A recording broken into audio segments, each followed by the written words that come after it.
Battles leave scars. Some you can't see. I will never let my friends get hurt again. The holocron. I'm afraid it's changing him. What if there are secrets we can learn from it that'll help us destroy the Sith? Ezra, the secrets in that thing almost destroyed you. There are Imperial cadets at the Sky Strike Academy who wish to defect to the rebels. This is TIE SS-25. You can call me Wedge. Welcome to the rebellion. Still can't believe we're here to break this guy out of prison. My friends, haha! I give to you Reclaim Station. If we could steal a squadron's worth, They would be key to building a strike fleet. Let's go get him. Everybody ready? Yep. Let's go. One last glorious day in the Grand Army of the Republic.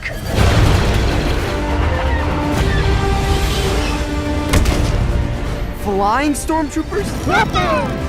Worse, Mandalorians who serve the Empire. You haven't forgotten our ways.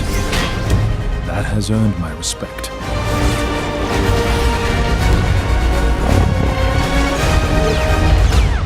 so what's in it for you two?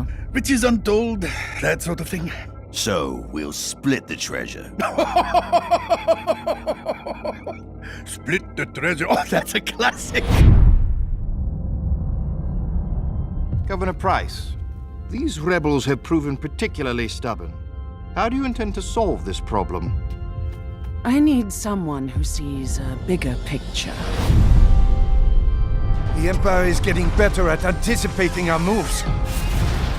I underestimated the commander. Previous attacks were clumsy, but this one was swift, precise.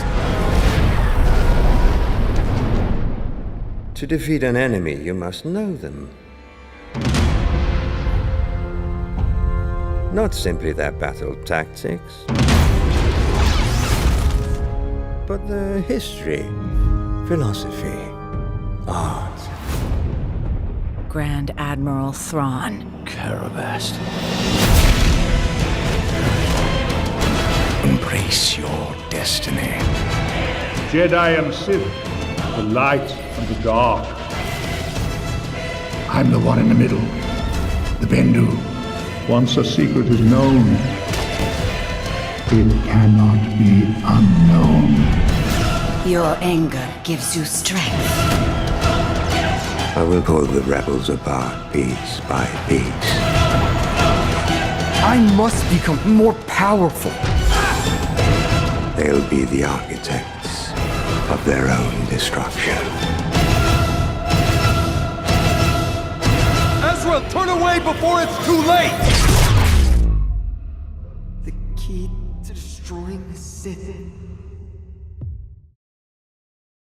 Hey YouTubers, it's Charlie. So Star Wars Celebration's still going on. They dropped Grand Admiral Thrawn. He is officially canon to the new Star Wars universe. So let's break it down. So if you guys don't know why everyone's freaking out about this new blue character, Grand Admiral Thrawn, he was huge in the EU. The Thrawn trilogy was kind of like the first big saga of books in the 90s that was part of the expanded universe. It was the beginning of this big renaissance for Star Wars at Lucasfilm in the 90s, because between Return of the Jedi and the prequels, there weren't any new movies, so there was like a period of more than 15 years with just no new Star Wars. So when the Thrawn trilogy came out, it told the story of Luke Skywalker after Return of the Jedi, so it was like moving the story forward in a really interesting way, so it deepened the mythology of the Force, introduced a whole bunch of new characters, you meet this new Jedi Master, you learn more about the Emperor. Like the films didn't really spell out a lot about Emperor Palpatine at the time, so it was just like this broadening of the Star Wars universe. But the way they introduced Grand Admiral Thrawn was, he was kind of like a combination of Darth Vader and Grand Moff Tarkin.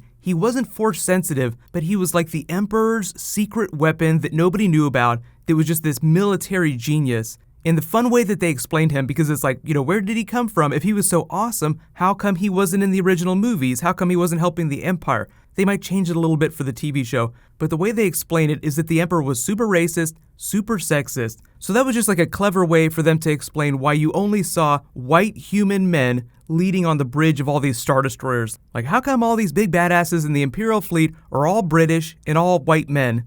So I don't know how they're going to change that explanation, but Grand Admiral Thrawn leads the 7th Fleet, so he has like this giant fleet of Star Destroyers. He's like the secret weapon that you didn't know about, like surprise, bitches. So a lot of this trailer is just teeing him up as the new big bad. We have Grand Moff Tarkin, of course Darth Vader is still out there somewhere, but Grand Admiral Thrawn will be like the big bad of Star Wars Rebels. They even played this recorded message from Timothy Zahn. He's the author of the Thrawn trilogy, so they brought him on to consult to help them bring Grand Admiral Thrawn into the Star Wars universe. And they did air the first episode at Star Wars Celebration, and it's a bit of a slow burn. Like, they don't go too crazy with it. They mostly just introduce his character, give you an idea for how much of a badass he is, but it just lays a lot of groundwork. So like you see Ezra here with the different haircut. So you definitely know some shit has gone down because he's been working with Darth Maul in another deep cut from the expanded universe. So if you've never read the expanded universe novels, they also broaden the mythology of the Force in a really interesting way. Just saying that it's not binary, like it's not just light and dark side. The Force is a much broader concept. So you have this new character here, the Bendu character, played by Tom Baker from Doctor Who fame. So just another David Tennant Doctor Who deep cut.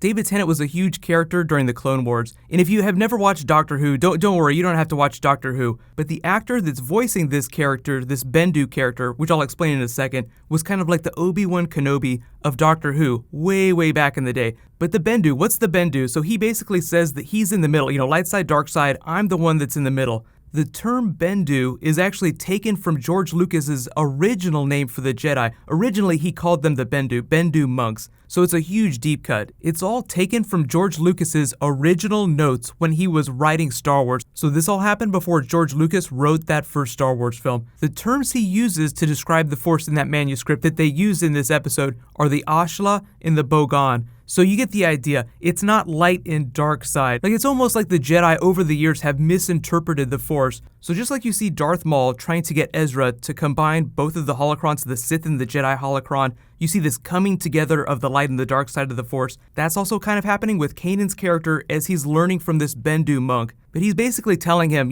red flashing warning signs, once you go down this path, you can't come back. So Kanan is still scarred from losing his sight, like he has these emotional scars. He's trying to make himself whole again, and in order to do that, he's taking a very dangerous path down the Force. So Ezra and Kanan kind of on similar paths, but if anybody is going to cross the line, it's going to be Ezra.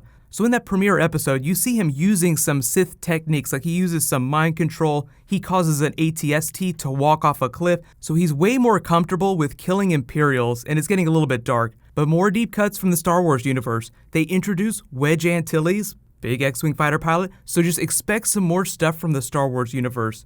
But the interesting thing about, the way they're treating the Force, the light side and the dark side, bringing those together, the unifying Force, which is a very EU concept, they're kind of dealing with that in the main films. So like Star Wars Episode 7, Supreme Leader Snoke, he's trying to turn Kylo Ren into this super Jedi by taking a fallen light side Jedi and using dark side Force techniques. So he's trying to combine the light side of the Force, the dark side of the Force to create something that's more powerful than anything could be. So just expect that theme to play out in Episode 8, Episode 9. So if there was any confusion, everything that happens on Star Wars Rebels is canon to the films, but just don't expect the films to directly address the characters on the TV show. But it's a lot like the Marvel Universe, where everything is connected, but all the TV people aren't going to be high-fiving all the movie people every single week. So let me know, 1, how much did you freak out when you saw that Grand Admiral Thrawn was coming on this season? And 2, what kind of crazy stuff do you think they're going to do with the Force by combining light side and dark side holocrons? It's going to be a lot of fun. So there'll be plenty more Star Wars this weekend. Be sure to subscribe to get all those videos.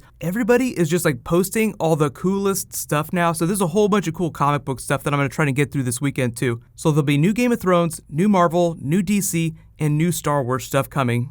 While you guys wait for my next video to post, you can click here for my breakdown of the Rogue One footage from yesterday, and you can click here for my Guardians of the Galaxy 2 preview. James Gunn just dropped a couple teasers. So thank you so much for watching. Everybody, let's high five. I'll see you guys tonight.